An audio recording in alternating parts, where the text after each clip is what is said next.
Hello guys, welcome to my blog. तो ये है मेरी 26वीं शादी की सालगिरह का ब्लॉग और इसी में है साहिबगंज का ब्लॉग। तो आप लोग ब्लॉग को पूरा देखिएगा और लाइक शेयर कमेंट ज़रूर कीजिएगा। और लास्ट में एक सवाल पूछूंगी तो उसका जवाब आप लोग ज़रूर दीजिएगा कमेंट के माध्यम से, क्योंकि बहुत ज़रूरी है। ठीक है, किसी के लाइफ से जुड़ी हुई है तो आप लोग का जवाब देना नहीं भूलिएगा और ब्लॉग पूरा देखिए। तो 19 अप्रैल को मेरी शादी की 26वीं सालगिरह थी। तो हम लोग दोनों हो गए तैयार और मेरे पति का पैर जो है वेलकम फ्रैक्चर हो गया है। तो पूरे 2 महीने बाद वो घर से आज निकले हैं एक डंडे की सहायता से पकड़ पकड़ के। और हम लोग आ गए थे होटल, उनको लेके चलो आज बाहर चलते हैं। तो फिर हम लोग वहाँ आ गए होटल में हम लोग कुछ हल्का फुल्का नाश्ता वगैरह किए हैं। और ये हमारे बड़े भाई साहब हैं और दीदी हैं, मेरे ससुराल के, मतलब मेरे हस्बैंड के बड़े भाई और दीदी हैं। और यहाँ पे हम लोगों ने नाश्ता मंगाया है, देख सकते हैं सूप है। सबसे पहले स्टार्टर में सूप, उसके बाद बेबी कॉर्न चिल्ली, उसके बाद इडली, उसके बाद हम लोगों ने कॉफ़ी मंगाई, डोसा मंगाया। तो कॉफ़ी तो मिली नहीं, डोसा हम लोगों ने खाया।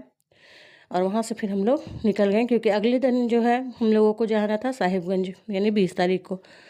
तो उसके बाद हम आ गए, हम लोग आके फिर मतलब आ गए रात को 9 बजे तक। उसके बाद आके मैंने पैकिंग की है और यही सूट मैंने लिया था शादी की सालगिरह में पहनने के लिए। देख सकते हैं, वैसे तो हेल्थ मेरा थोड़ा ज़्यादा है लेकिन मैं मेहनत करने से पीछे नहीं हटती हूँ। और ये सूट मुझे बहुत अच्छा लगा तो मैं सोची ले लेती हूँ शादी की सालगिरह दिन पहनने के लिए। तो इसी को मैंने वेयर किया है और सूट ठीक लग रहा था। आप लोगों को कैसा लगा कमेंट में ज़रूर बताइएगा। और चलिए चलते हैं। तो यहाँ पर मैं पैकिंग कर रही हूँ जाने की, क्योंकि सुबह हम लोगों को साहिबगंज निकलना है। सुबह 7 बजे हम लोग निकलेंगे, उसी की तैयारी अभी कर ले रहे हैं, कपड़ा वगैरह सब सरिया ले रहे हैं। तो सोचे कि आप लोगों को थोड़ा वीडियो दिखा देते हैं कि वीडियो आप लोगों को कैसा लगा कमेंट कीजिएगा। और अभी तो तैयारी चल ही रहा है। जानते हैं मेरे हस्बैंड का पैर मतलब घुटना के अंदर फ्रैक्चर हो गया था, जिनके वजह से उनको चलने में 2 महीने लग गए। अभी भी अच्छे से नहीं चलते हैं, बहुत धीरे धीरे चलते हैं।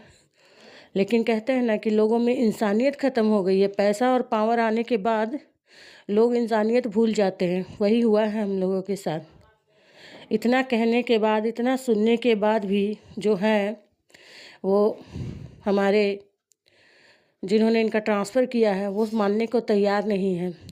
आजकल है कि दूसरे के हक़ के लिए अगर आप आवाज़ उठाते हैं तो आपको आवाज़ दबाने के लिए लोग बहुत प्रयास, मतलब खासकर जो ऊंचे ऊंचे पद पर हैं वो लोग दबाने के लिए बहुत ही आपको कोशिश करते हैं। वही उनको हुआ है, वो उठाकर भेज दिया गया साहिबगंज। जबकि इनके विभाग में, नगर निगम में कभी किसी का ट्रांसफ़र नहीं होता है। ये पहले आदमी है और मात्र एक आदमी है पूरे झारखंड से जिनका कि ट्रांसफ़र किया गया है। मतलब क्योंकि इन्होंने गरीबों के लिए आवाज़ उठाया था, सफाई कर्मी के लिए आवाज़ उठाया था, ताकि उन लोगों को वेतन दिया जा सके, उन लोगों को बीमा दिया जा सके। उसी के लिए जो हमारे हैं मंत्री साहब, उन्होंने उठा के ट्रांसफ़र कर दिया है। नाम मैं नहीं लूँगी क्योंकि फिर और भी कार्रवाई की जा सकती है, इसलिए बस इतना ही कहूँगी। तो हम लोग निकल गए हैं साहिबगंज के लिए। ये देखिए अभी सुबह 7:30 इनका पैर फ्रैक्चर हो गया, ये चल नहीं पा रहे हैं। उसके बावजूद भी ड्यूटी है तो ज्वाइन करना ही पड़ेगा। वहाँ भी इनके साथ ये हुआ है कि 3 महीने से इनको वेतन नहीं दिया गया है। कहा गया है कि जब आप ज्वाइन करेंगे तब देखा जाएगा। तो बताइए कि ये कहाँ तक का सही है? क्या किसी गरीब आदमी के लिए, कि मजबूर आदमी के लिए आवाज़ उठाना या कुछ बोलना उसके पक्ष में क्या गलती है, गुनाह है?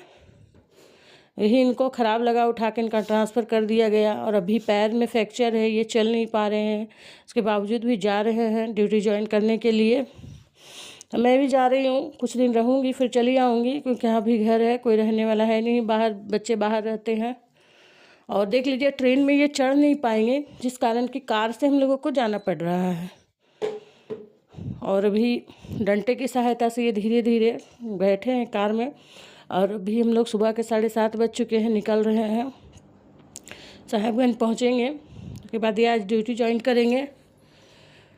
और सिर्फ गरीबों के लिए बोलने के कारण ही इनका ट्रांसफ़र यहाँ से उठा करके साहिबगंज कर दिया गया है, क्योंकि ये गरीबों के लिए कुछ बोले थे क्या कि उन लोगों का वेतन दिया जाए। और उन लोगों को नियमित किया जाए, क्योंकि वो गरीब आदमी है, बहुत ही गरीब है, किसी तरह अपना पेट चलाते हैं। जितने भी मजदूर हैं नगर निगम के, उन लोगों ने तो उसी के लिए बोले थे, उसी की ट्रांसफ़र कर दिया गया। और वहाँ का जो अफसर है वो ऐसा है कि 3 बार मैंने खुद उनको फ़ोन किया, लेकिन फिर भी उन्होंने फ़ोन नहीं उठाया। और जब उठाया तो बोला कि ठीक है, लेकिन वो भी पेमेंट देने के लिए रेडी नहीं है। तो ये होता है आजकल का युग में कि आप अगर किसी के लिए बोलते हैं, गरीब आदमी के लिए, तो लोग आपको दबाना शुरू कर देते। तो ये कहाँ तक सही है, आप लोग कमेंट करके ज़रूर बता रहे। ये है साहिबगंज का ऑफिस, जहाँ की ये आके ज्वाइन कर चुके हैं। घर में पहुंचने के बाद हम लोग कपड़ा वगैरह चेंज किए हैं, उसके बाद आ गए ऑफिस और यहाँ पे इन्होंने आज ड्यूटी ज्वाइन कर लिया। टोटो का इंतज़ार कर रहे हैं, देख सकते हैं डंडे की सहायता से ये चलते हैं और अभी तक भी चल रहे हैं।